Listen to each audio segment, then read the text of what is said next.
Assalamualaikum. Welcome to my YouTube channel Stylish Codes.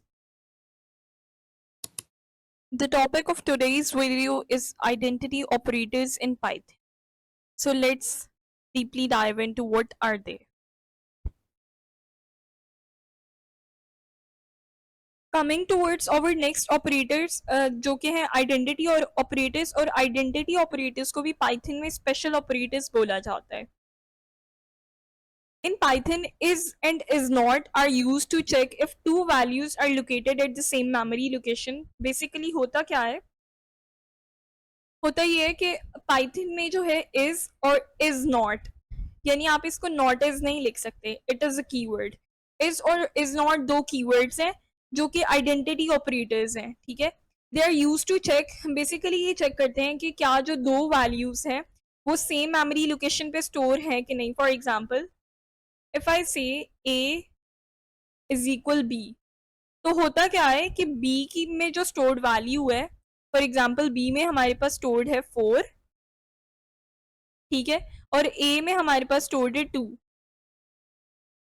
तो जब मैं उसको बी वाले वेरिएबल को ए को असाइन कर देती हूँ, तो होता क्या है कि ये मेमोरी है जिसमें एक जो है हमारे पास लोकेशन ए की है और एक बी की है. ठीक है, इसमें जो स्टोर्ड वैल्यू थी 4, वो जाके 2 में स्टोर, ए वाले वेरिएबल में स्टोर हो जाती है, ए वाली मेमोरी लोकेशन पे स्टोर हो जाती है. ठीक है, और 2 को वहां पर रिप्लेस कर देती है, 4 की जगह पे स्टोर हो जाती है, सॉरी 2 की जगह पे स्टोर हो जाती है 4 वाली वैल्यू. अब होता क्या है कि बेसिकली यहाँ पर जो वैल्यूज थी हमारे पास वो सेम मेमोरी लोकेशन पे आ गई, यानी बी की वैल्यू जो है वो ए की मेमोरी लोकेशन पे आ गई, तो बी की मेमोरी लोकेशन ए की मेमोरी लोकेशन के इक्वल हो गई. ठीक है, सेम हो गई.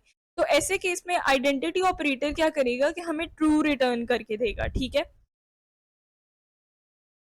लेकिन अगर फॉर एग्जाम्पल मैं ये असाइनमेंट नहीं करती, ठीक है, आई जस्ट डू कि मैं इसको कहती हूँ कि मैं असाइन नहीं कर रही बी की वैल्यू ए को, ए की जगह जो है मेरे पास 2 ही स्टोर रहना चाहिए और बी की जगह मेरे पास 4 ही स्टोर रहना चाहिए. ठीक है, तो उस केस में क्या होता है कि उस केस में मेरे पास ए की मेमोरी लोकेशन डिफरेंट है बी की मेमोरी लोकेशन से.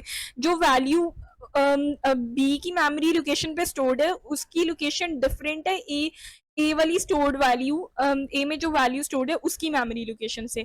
तो ऐसे केस में दोनों वैल्यूज 2 और 4 उनकी जो मेमोरी लोकेशन है वो डिफरेंट आ रही है.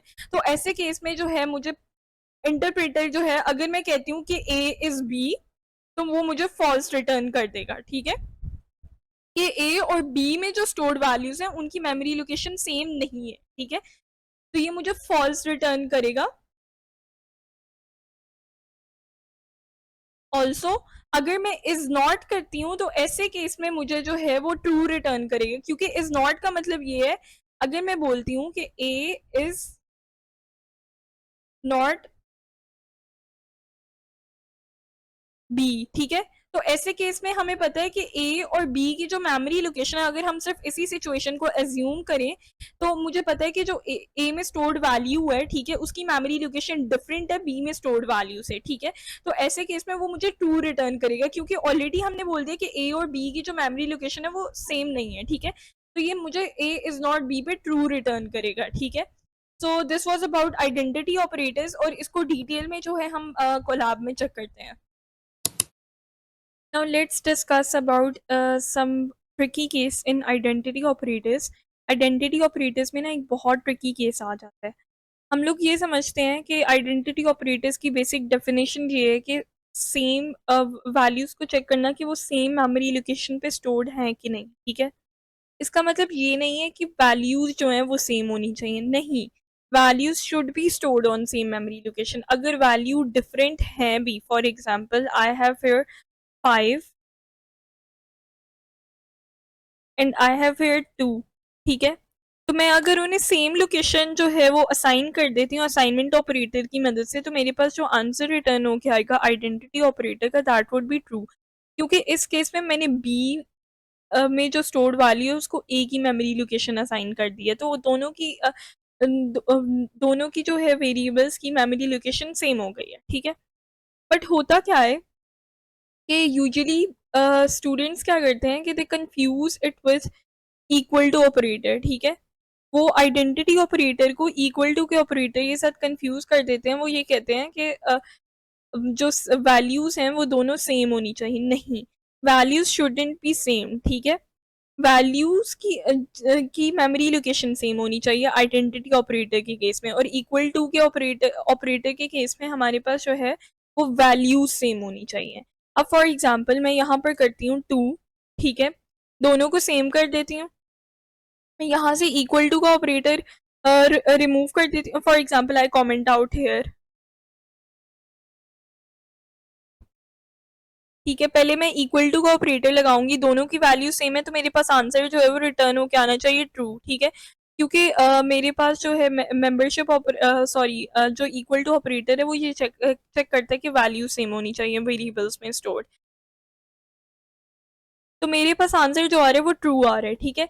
लेकिन अगर मैं यहाँ पर लेट्स से कि मैं यहाँ पर करती हूँ कि ए इज बी, मेंबरशिप ऑपरेटर को चेक करना चाहती हूँ, तो इस केस में मेरे पास आंसर जो है वो ट्रू रिटर्न नहीं होना चाहिए, क्योंकि वैल्यूज को नहीं चेक करना, हमने उनकी मेमोरी लोकेशन को चेक करना है। इस केस में दोनों की मेमोरी लोकेशन जो है वो डिफरेंट है, ठीक है। हमने A is equal B assignment operator लगा के इनको सेम मेमोरी लोकेशन असाइन नहीं की, तो मेरे पास आंसर फॉल्स आना चाहिए। तो एज यू कैन सी मेरे पास आंसर ट्रू आ रहा है। अब ऐसा क्यों हो रहा है? वैल्यूज तो सेम है, ठीक है, वैल्यूज को तो नहीं चेक करना, उनकी मेमोरी लोकेशन को चेक करना है। मेमोरी लोकेशन तो डिफरेंट होनी चाहिए। पाइथन में क्या होता है कि पाइथन के अंदर बेसिकली हमारे पास -5 से लेकर 256 तक जितनी भी वैल्यूज हैं, अगर वो सेम हो किसी दो वेरिएबल्स में या तीन वेरिएबल्स में, तो पाइथन का जो कंपाइलर है वो ऑटोमेटिकली उन्हें सेम मेमोरी लोकेशन अलॉट कर देता है ताकि मेमोरी को सेव किया जा सके, ठीक है।